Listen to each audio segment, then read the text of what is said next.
namazi është shtylla e dytë e Islamit. Po shohim pra në vendin tonë, trojet tona, por edhe më gjerë, njerëz të cilët agjerojnë, por nuk e falin namazin. Çfarë këshille ke për këta njerëz? Namazi është shtylla e dytë e Islamit. Shtylla e parë të deklarojmë shahadetin la ilaha illallah Muhammedur Rasulullah me bindje.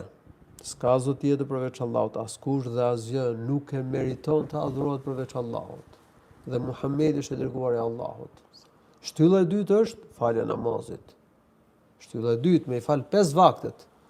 Shtylla e tretë të japë zekatën e pasurisë, i pasuri ka detyrë të japë zekatën e pasurisë.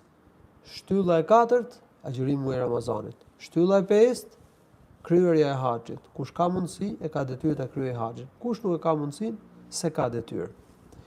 Pra, namazi është edhe më i rëndësishëm se agjërimi, është shtylla e dytë e Islamit. Namazi është vepra më e dashur për Allahun sipas një hadithi, namazi në kohën e vet.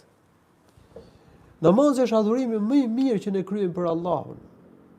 Ne jemi krijuar që të adhurojmë Allahun, siç e ka thënë Allahu në Kur'an: "Wa ma khalaqtul jinna wal insa illa liya'budun." Unë krijova xhindët dhe njerëzit vetëm që të më adhurojnë mua, të vetëm. Përderisa ne jemi krijuar të adhurojmë Allahun dhe përderisa namazi është vepra më e dashur për Allahun, është adhurimi më i mirë, atëherë ne jemi krijuar të falim namaz. Dhe duhet ta ketë parasysh njeriu që s'fal namaz që nuk kryen detyrën për cilën e ka krijuar Zoti. Nuk përmbush qëllimin për cilin e ka krijuar Allahu i lartësuar. Jemi krijuar të falim namaz. Të ka caktuar Allahu të bësh të detyrë. Kërkon prej teje ta kryej, ti ka dhënë gjitha mirësitë. Ka krijuar për ne gjallësinë, ka përshtatur tokën për jetesë, për ne rrezet e diellit pa të cilat s'do kishte jetë.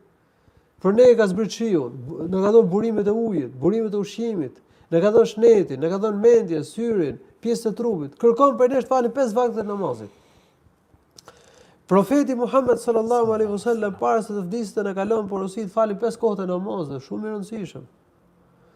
Falja e namazit përmendet shumë vende në Kur'an, shumë vende në Kur'an Allahu i jep urdhë të falim namaz, wa aqimus salata wa atuz zakat, falni namazin dhe jepni zakatin.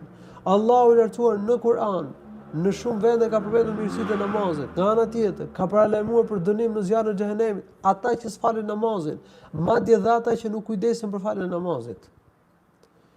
Kështu që domethënë çdo agjërues duhet të japë rëndësi namazit, duhet të fillojë të falë namaz, sepse është vepra më e dashur tek Allahu që të arrijë mirësitë e Zotit dhe në mënyrë të veçantë që të arrijë në mënyrë të plotë mirësitë e muajit Ramazanit. Kështu që kush agjiron dhe s'fal namaz ka mangësi. Por gjithsesi, përderisa njeriu agjiron si musliman, me iman, me besim, që përmendet pak më parë, agjërimi quhet i saktë. I quhet si vepër tek Zoti. Është një vepër e mirë. Ai që agjiron me besim, me iman, si musliman, është më mirë se ata që nuk agjirojnë fare. Shpreson diçka ky njeri tek Zoti.